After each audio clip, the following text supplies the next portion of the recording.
Let's discuss collinearity of vectors. To begin with, we'll be considering two vectors, A vector and B vector. Under what circumstances can we say that these two vectors A and B are collinear to each other? To understand this, let's take the help of few illustrations. Now, in case number 1, we have vector A running parallel to vector B, and also they are running in the same direction. In illustration 2, we have vector A parallel to vector B, however, they are going in the opposite direction. In illustration 3, we see that both vector A and vector B are going in the same direction, but B vector lies above A vector. And in illustration 4, A vector and B vector are going in the opposite direction, but B vector lies on top of A vector. Now, in all of these four cases, A vector and B vector are collinear to each other. Now, how do we confirm that they are collinear to each other? So, all we have to do is just check the support of the two vectors. So, starting with A, if we extend the vector A in both the two directions, similarly for vector B, we extend it along both the endpoints, then we see that the two line segments are parallel to each other. So this is what we mean when we say they have the same support. So in illustration 1, the support of A vector is parallel to that of the support of B vector. Coming to illustration 2, we can extend A vector in both the two directions. Similarly, you can extend B vector in both the two directions. And here also we'll see that the support of A vector is parallel to that of the support of B vector. Same holds true for illustration 3 as well as illustration 4. Now, in each of the four cases, as we can see that the support of vector A is parallel to that of support of vector B, we can say that A vector is going to be collinear with the vector B. Now, let's try to verify when two vectors A and B are said to be collinear. So, let's suppose let A vector and B vector be two collinear vectors. This simply means that both A vector and B vector have got the same support. Now we're going to consider two unit vectors. So let A cap be the unit vector in the direction of A vector. Unit vector by definition means a vector whose magnitude equals 1. Now since we have already mentioned that A and B vector are two collinear vectors, that could mean if A vector could be same as that the direction of A vector and B vector could be the same, or they could be anti-parallel to each other. So in that case, we can say here, this implies that A vector, when expressed in terms of the unit vector, all we have to do is take the magnitude of vector A and multiply it with the unit vector A cap. So this gives us the vector A in the direction of A cap. And we have mentioned here that B vector is either parallel or anti-parallel to that of A. So here, we can express B vector as take B vector and we'll consider its magnitude and multiply it with the direction of A cap. Now, since B vector could be in the same direction, then it will be positive. If it is in the opposite direction to that of A vector, then we'll have to take consider the negative direction as well. So we take both plus and the minus value. Now, let's try to work with D vector A. So A vector, we have mentioned that A vector is defined as take the magnitude of that vector A and multiply it with the unit vector A cap. Now what we'll do, let's do one thing. Let's divide the magnitude of vector A with the magnitude of vector B. Now this is an extra scalar number that we're dividing with, so we need to take care of it by multiplying with the same magnitude B as well. So this is multiplied to A cap. However, what we'll do, we'll consider this to be the positive or negative value. That means we'll also have to consider positive and negative value. Now, what is A cap multiplied to plus minus the magnitude of B vector? So this entire expression can be replaced with B vector. That means we have A vector equals to negative positive. We have magnitude of vector A divided by the magnitude of vector B multiplied to B vector. Now this is a scalar number divided by another scalar number. So we can simplify this by expressing it in terms of some scalar lambda. So that means A vector can be expressed as lambda times B vector, where we have considered that plus or minus absolute value of the magnitude of the magnitude of vector A divided by the magnitude of vector B. We are representing it by some scalar lambda. So that means we can find a relationship between them. So here A vector is going to be equals to lambda times B vector. Okay, now also if we use B vector equals to plus or minus absolute value of the vector B multiplied to A cap, here what we can do, we can divide by the magnitude of vector A. So we also have to multiply with the magnitude of vector A times A cap. So this will be equals to plus or minus magnitude of vector B divided by magnitude of vector A multiplied to, so A cap multiplied to magnitude of vector A, that's already defined as vector A, and this will be equals to mu times A vector, where we have supposed that mu is plus or minus magnitude of vector B divided by magnitude of vector A. Now clearly there's a relation between lambda and mu. Lambda is the reciprocal of mu. And here's what we wanted to show here, that if B vector and A vector are two collinear vectors, then there exists a relationship between them. That means B vector is going to be some scalar multiplied to A vector. This means exactly the same thing, or we can say A vector will be equals to lambda times B vector, where lambda is some scalar given by plus or minus magnitude of A over magnitude of B. So we have successfully defined a relationship between two vectors A and B which are collinear with each other. Now this immediately gives rise to two theorems. Let's talk about them. Theorem number 1. Two non-zero vectors A and B are said to be collinear if and only if there exist two non-zero scalars x and y such that x A vector plus y B vector equals to the null vector. Now this is a biconditional statement because we have if and only if present here. That means in order to verify that this theorem is true, we need to show that if A and B are two vectors, if A and B are two non-collinear vectors, then there exist two non-zero scalars x and y such that x A vector plus y B vector equals to the null vector. And we'll also have to show that if x A vector plus y B vector equals to the null vector, where x and y are two non-zero scalars, then it must be true that A vector and B vector are collinear. They must be collinear vectors. So if we can show both of these two statements, then we can say that two non-zero vectors in A vector and B vector are said to be collinear if and only if there exist two non-zero scalars x and y such that x A vector plus y B vector equals to the null vector. Okay, so we'll start with the first one. The first part, let's call it part A, and we'll go to part B later. So in part A, so we assume that let A vector and B vector be two. Here I missed a mistake. It's a collinear vector, not non-collinear. Let A vector and B vector be two collinear vectors. That in that case, as we have already mentioned, then A vector must be equals to lambda times some vector B, where lambda is some scalar. So that's always true whenever we have two collinear vectors. Now we can rewrite it as A vector minus lambda times B vector equals to 0 vector. So here we will not get a number 0. It has to be a vector 0 because on the left hand side we have operation of two vectors. We have A vector and the other vector being lambda B vector. Now we can also express it as 1 times A vector plus negative lambda times B vector equals to 0 vector. So here 1, of course 1 is a non-zero scalar number, also negative lambda, we're going to consider it to be non-zero. So here lambda not equals to 0. Clearly we have expressed the two vectors A vector and B vector in such a way such that this is similar to x A vector plus y B vector equals to 0 vector, where we have chosen x to be 1 and y to be negative lambda. So the first part is done. Now let's come to the second part, B. Now here we'll assume that x A vector plus y B vector equals to the null vector 0. Here x and y are non-zero scalar. That means x not equals to 0 and y not equals to 0. They are two non-zero scalar. Now we can rewrite this as x A vector equals to negative y times B vector. such that we have a vector equals to negative. Now we can divide both sides with x. Since x is non-zero, the division is allowed.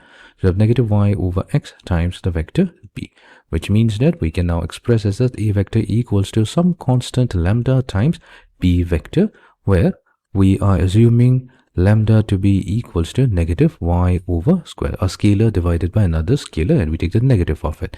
That means, and whenever this particular criterion is met, that a vector equals to some scalar times b vector, this simply tells us that the two vectors, a vector and b vector, must be collinear. So we have shown both the two parts. So therefore, this theorem number 1 stands verified. That means two non-zero vectors a and b are said to be collinear if and only if there exist two non-zero scalars x and y, such that x a vector added to y b vector equals to 0 vector. Now let's go to the next theorem. Theorem number 2 states that if a vector and b vector are two non-zero non-collinear vectors, then, and also x and y are two scalars, then x times a vector plus y times b vector equals to the null vector. This implies that x must be equals to y and both of them are 0. Okay, fine. So let's try to understand this. So here, let's suppose let x a vector plus y b vector equals to 0 vector. This is already given to us, so we're assuming that that's equals to the null vector 0, which means that x times a vector will be equals to negative y times b vector. Now we have a vector equals to negative y over x times b vector, assuming that x naught equals to 0. So this means that a vector equals to lambda times b vector, where we have supposed that lambda is negative y over x. Fine. Now this is a contradiction. This particular statement tells us that a vector and b vector are collinear vectors. Now that means that a vector will be equals to some scalar multiplied to the vector b, if there were. But in our case, it was given that a and b are two non-collinear vectors. Now, if a and b are non-collinear, and it is also true that there's some x a vector plus y b vector equals to 0 vector, this could be only true if x and y are 0. Now that means, thus, x will be equals to 0 and y will be also equals to 0 if it is true that x a vector plus y b vector equals to null vector and a and b are non-collinear vectors. Now let's go to the next theorem, when we will try to show that what if our three vectors a, b and c are collinear. Theorem number 3.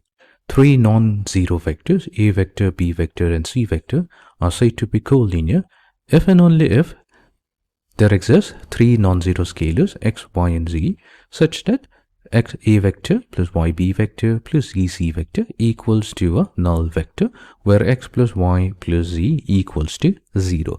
So this is also a biconditional statement, because if and only if is used here. So first we'll need to show that three non-zero vectors a, b and c are said to be collinear if this is true, and next, in the next part, we'll show that if this is true, that x a vector plus y b vector plus z c vector equals to 0 vector, then a, b and c are going to be collinear. So let's start with the first part of the proof. Now in order to prove this, we're going to consider 3 points, point A, point B and point C, and we'll assume that these 3 points are collinear. So let A, B and C be 3 collinear points. We will consider an origin of some coordinate system O. Now with respect to this origin, we're going to consider the position vector of each of the 3 points. So let's say the position vector point A is A vector, position vector point B is B vector, and position vector point C is C vector. Now the point B was chosen in a very specific manner. Let us suppose that the point B divides AC in the ratio m:/n internally. Now that means we can define the position vector of B using the section formulas, or we'll take m and it will get multiplied with the position vector point C added to n times the position vector of the point A. So we have n times A vector, all divided by m plus n. Now OB vector, that's already B vector we have defined, that's the position vector point B. So B vector will be m times C vector plus n times A vector divided by m plus n. Now let's cross multiply. The cross multiplying is going to give us m plus n that this gets multiplied to b vector. That will be equals to mc vector plus na vector. Rearranging the terms, now we have n times a vector minus m plus n times b vector added to m times c vector equals to, it has to be a 0 vector. It cannot be simple scalar 0 because on the left hand side we have the operation on 3 vectors.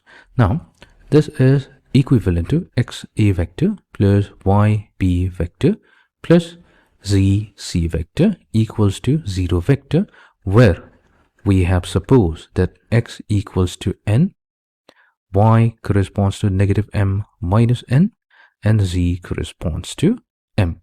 Now clearly, if we add x, the 3 scalars x, y, and z, this will be equals to 0. So we have successfully showed that if 3 points a, b, and c are collinear, having the position vector a, b, and c, then it is true that x a vector plus y b vector plus z c vector will be the null vector 0, provided x plus y plus z equals to 0. And that's exactly what we have obtained. So the first part of the proof is done. Now going to the second part, what we'll do this time, we'll show that if this is true, that x a vector plus y b vector plus z c vector equals to 0 vector, with this condition that x plus y plus z equals to 0, then a vector, b vector, and c vector are collinear. So here we start with the assumption that x a vector plus y b vector plus z times c vector, that is b equals to the null vector. We'll keep z times c vector on the left hand side and transpose the first two terms to the right hand side. So we have negative of x a vector plus y b vector.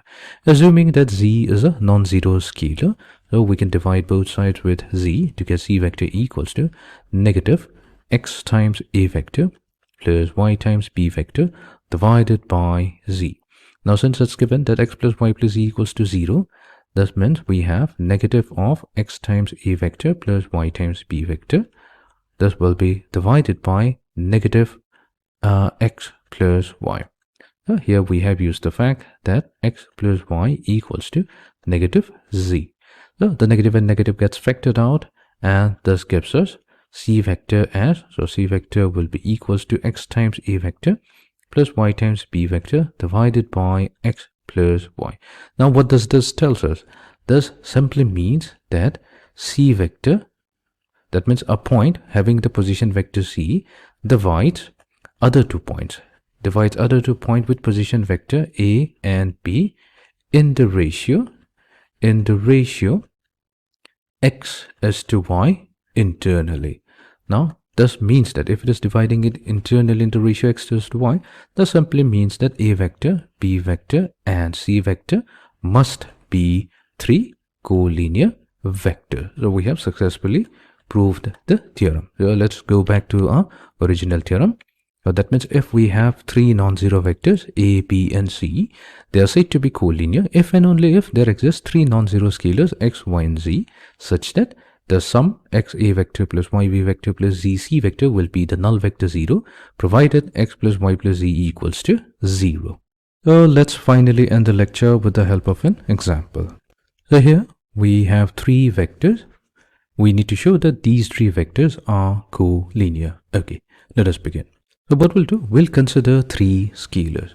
So let x, y, and z be 3 scalars. These are 3 non-zero scalars, and we are choosing these 3 scalars in a particular fashion such that we'll take x and multiply it with the first vector, 2a vector plus b vector minus c vector, added to the next scalar y multiplied to the vector 5a vector minus b vector plus 2 times c vector, added to z times the vector 8a minus 3b plus 5c vector, and these sum up to the null vector. If we can show that, then this vector is going to be collinear.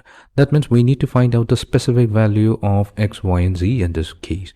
Okay, now let's try to rearrange it. So here we have 2x times a vector plus x times b vector minus x times c vector plus 5y a vector minus y times b vector plus 2y times c vector plus 8z times a vector.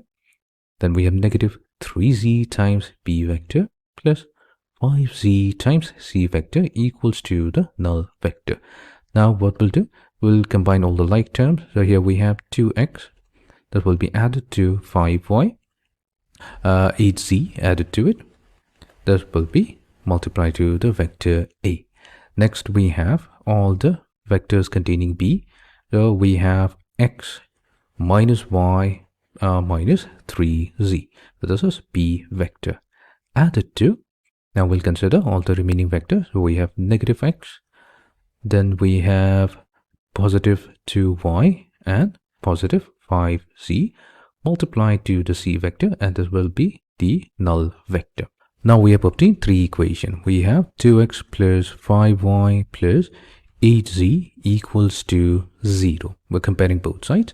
Then we have x minus y minus 3z equals to 0. And then we have negative x plus 2y plus 5z. So that's equals to 0 as well. Now what we'll do, let's label these three equations as 1, 2, and 3. We're going to pick up any two equations at a time. So let's pick up equation number 2 and 3. So we're going to pick up equation 2 and 3, and we've tried to find out the value of x, y, and z. So here, what we'll do, we'll use some techniques to find out the solution of x, y, and z. So we have negative x plus 2y plus 5z equals to 0. So here, let's take the coefficient of y. So that's negative 1 for the first equation. Then we'll take the coefficient of z. So that's negative 3. Then we'll come back to the x, the coefficient of x. So that's 1. And then again, we'll consider the coefficient of y, which is negative 1. Similarly, we'll start with the coefficient of y. So that's 2. Followed by the coefficient of z. So that's 5. Coming back to x. Coefficient of x is negative 1. And then coefficient of y is 2. So here, we're going to cross multiply the first two. So this is going to give us the value of x, and then we'll have the value of y, and then we'll have the value of z. This is known as the rule of Saros. So here we have x divided by, so we'll take negative 1 and multiply with 5 to get negative 5 minus 2 times negative 3. So that's negative 6, but we have a multiplication by negative, so we had positive 6. This will be equals to y divided by, so we have negative 3 times negative 1, that's positive 3, minus 5 times 1, that's 5, equals to z. So z divided by 1 times 2, so that's 2, negative 1, so there's a negative sign here, negative 1 times negative 1 is positive 1. We'll suppose that this ratios are equals to some constant lambda. See, that means we now have x over 1 equals to y over negative 2 equals to z over 1. So this is equals to lambda. That means x comes out to be lambda, y comes out to be negative 2 lambda, and z comes out to be lambda as well. Now what we'll do, we'll take these three values of x, y, and z and substitute back in equation number 1. So in place of x, we have lambda added to 5 times y, so y is negative 2 lambda, plus 8 times z, so z is also lambda. This will be equals to 0. So we have 2 lambda minus 10 lambda plus 8 lambda equals to 0. So on the left hand side we have 0, and on the right hand side we already had 0. 0 equals to 0. So this means that x, y, and z, these values are satisfying the first equation. Similarly, what we can do, that I'm leaving as an exercise, if we take equation 1 and 2, and we solve in this particular method, and we substitute back in equation 3, the equation will be satisfied. We can take equation 1 and 3, find out the values of x, y, z, and substitute back in equation 2. It's still going to be satisfying equation number 2. So this is only happening because these three vectors are collinear. So we have successfully showed that the three vectors are collinear to each other.